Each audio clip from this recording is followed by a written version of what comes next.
Hey everyone, it's Mallory here with All About Cats, and in today's video we're taking a look at 5 weird cat behaviors and exploring what they mean.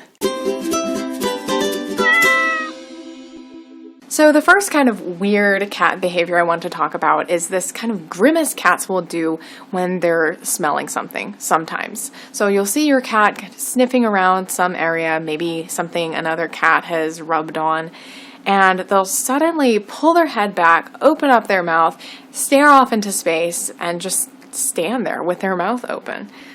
This is a well-known response called the feline response. And what's happening here is your cat is opening up these ducts on the roof of their mouth and giving those molecules access to the Jacobson's organ or vomeronasal organ. And they do this to be able to respond to chemicals like pheromones in their environment. So you'll often see cats exhibiting this behavior when they're around another cat's urine or something they've scent marked with their scent glands, something like that. It's another way that cats are able to navigate their environment. They're one of various species that exhibit the feline response.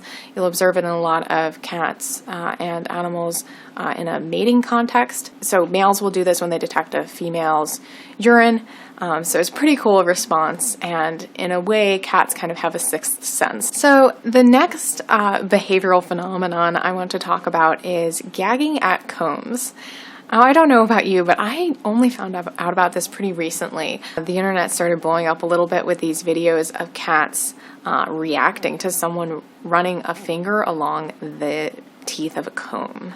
And what would happen is that these cats would start sticking out their tongues and then eventually gag. And there are enough of these videos out there that it seems like it's a real thing. And it seems that the strongest hypothesis I'm seeing going around about it is some combination of factors. So one, our cats have the ability to detect a far broader frequency range of sounds than we can. So they're able to hear much higher frequency noises than we can.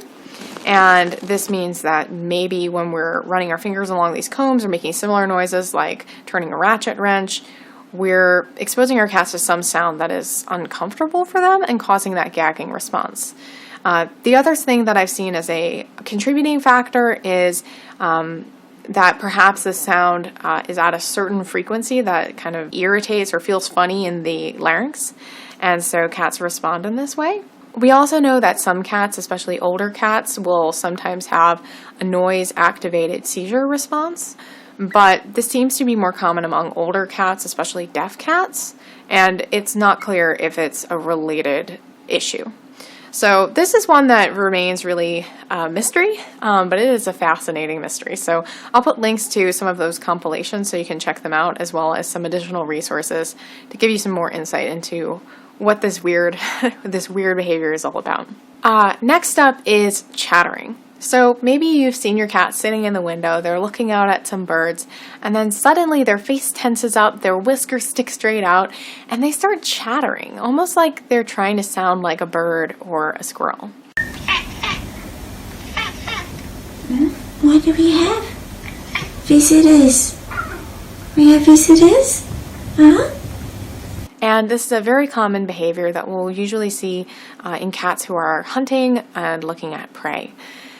Sometimes you'll also see it in cats who are playing, which is, again, a predatory activity for cats.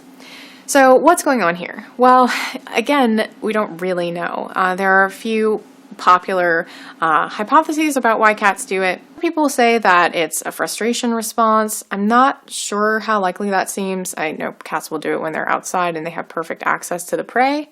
But it does seem that cats will do it when they're playing, so maybe there's something to that. Another idea I've seen put out there is that it's some sort of impersonation, and in this case, it's thought that the cat is trying to sound like a bird or trying to sound like a prey animal. Interestingly, it was recently confirmed that margays, a species of wild cat, will imitate monkeys in order to bring them into their hunting range. So they'll make monkey calls to try to call those monkeys in. So this is something that is documented in cat species, and so this type of imitative hunting behavior does seem to be something that cats do. Another idea I've seen put out there is that it's the kill bite.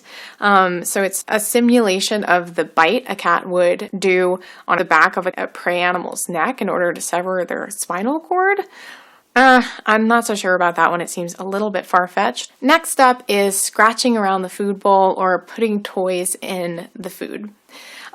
So a lot of cats will do this, where they'll leave their food in the bowl and then they'll scratch around on the floor, maybe not picking up anything at all, or maybe throwing objects from the floor into the bowl. And this is another behavior that we have a pretty good handle on and why it's happening.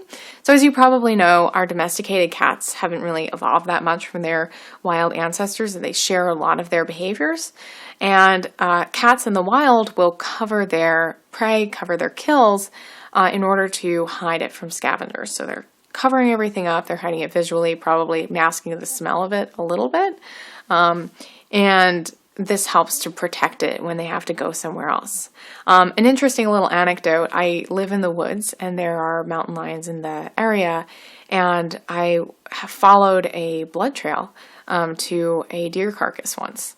And one of the indicators that it was a mountain lion kill was that it had been covered in all of these twigs and leaves. Pretty much, it was pretty well covered.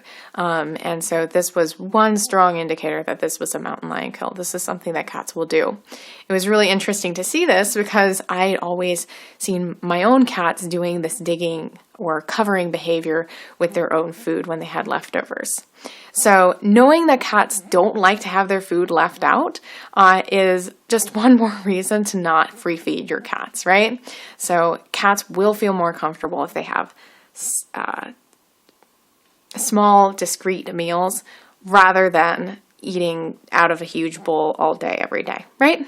And then my last weird behavior is being scared of cucumbers. Why are cats scared of cucumbers? What did the cucumbers have to do to them? So just for a little background, this question comes from a kind of meme that is placing a cucumber behind your cat's back while they're eating and then seeing how they react when they turn around. And there are tons of videos out there of cats jumping feet into the air as soon as they see that cucumber behind them. And it makes people wonder what's going on, right? One of the explanations I've seen put out a lot is that the cat sees the cucumber as a snake. I'm not so sure about this one. If you've ever seen cats interacting with snakes, you'll know that their reactions vary. Cats are not necessarily more scared of snakes than anything else. And frankly, I would need to see more experiments. Does a cat mistake a potato for a small bunny? We'd have to do some experiments with which shapes of vegetables are scarier to cats. But I think the explanation that makes more sense is just that the cat is startled by a new object sitting behind them. And so they have this reaction, and they would have this reaction regardless of what it was.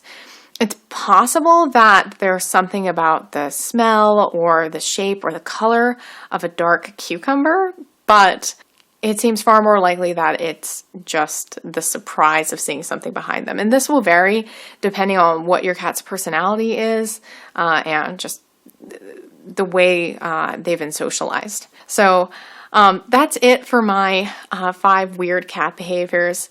I know, we didn't really get solid answers to a lot of these, but I hope you found it interesting and maybe it started those gears turning a little bit in your mind. Let me know in the comments which weird behaviors your cats exhibit and if you have any pet theories on what these things really mean. So as always, thank you so much for watching and for being here. If you haven't already, I would love for you to subscribe to the All About Cats channel. Put out new videos about once a week, so there's always new cat content to look forward to. Thank you so much, and I hope to see you next week. Bye.